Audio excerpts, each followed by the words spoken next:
Sahabat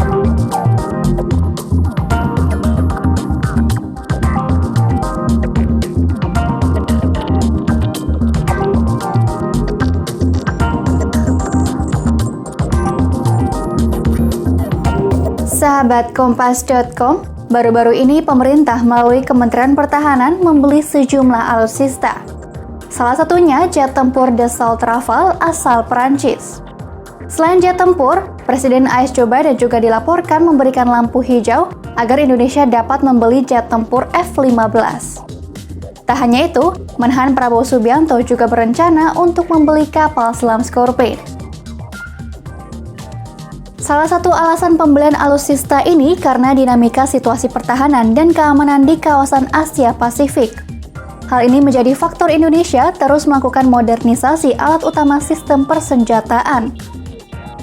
Modernisasi alutsista juga dilakukan untuk memenuhi postur pertahanan nasional demi memenuhi kualifikasi kekuatan minimum esensial atau MIF.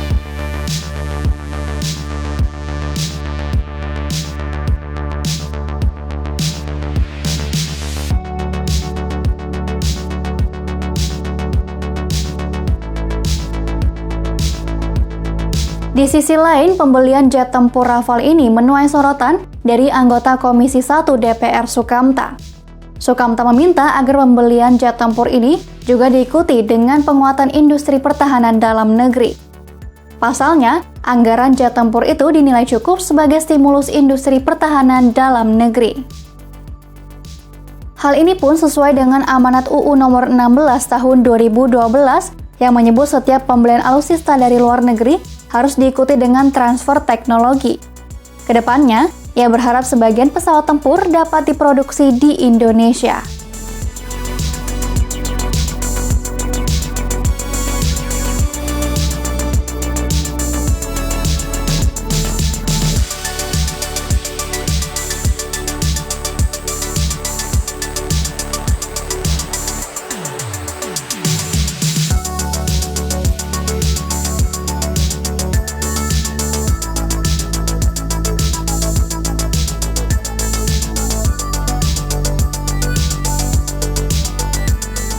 Dengan pembelian sejumlah alutsista yang dilakukan Indonesia, pemerintah diminta cermat dalam mengelola pendanaan kontrak.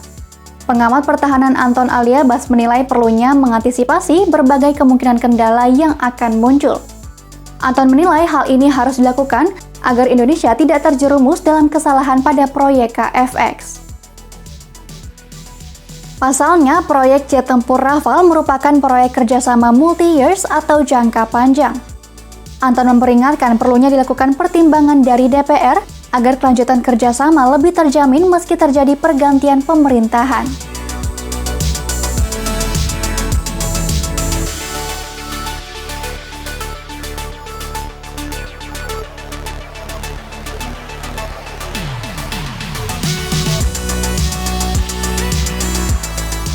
Lantas, sebenarnya apa permasalahan dari proyek KFX? Permasalahan proyek kerjasama dengan Korea Selatan ini berawal dari perjanjian pembagian ongkos produksi jet tempur KFX-IFX pada tahun 2014 dan 2016. Perjanjian ini juga meliputi kerjasama rekayasa teknik dan pengembangan.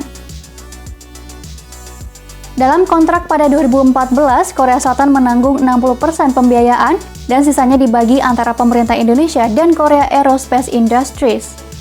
Dari persentase itu, Indonesia menanggung biaya sebesar 20,3 triliun rupiah, yang dari jumlah tersebut masih menunggak 7,1 triliun rupiah. Pemerintah pun mengajukan negosiasi ulang dengan meminta penurunan pembagian ongkos menjadi 15%.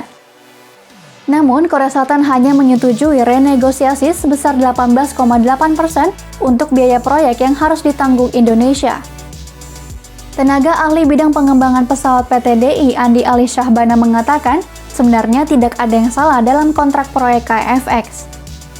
Namun, Andi menilai Indonesia harus belajar bagaimana merencanakan program pengadaan jangka panjang dengan baik.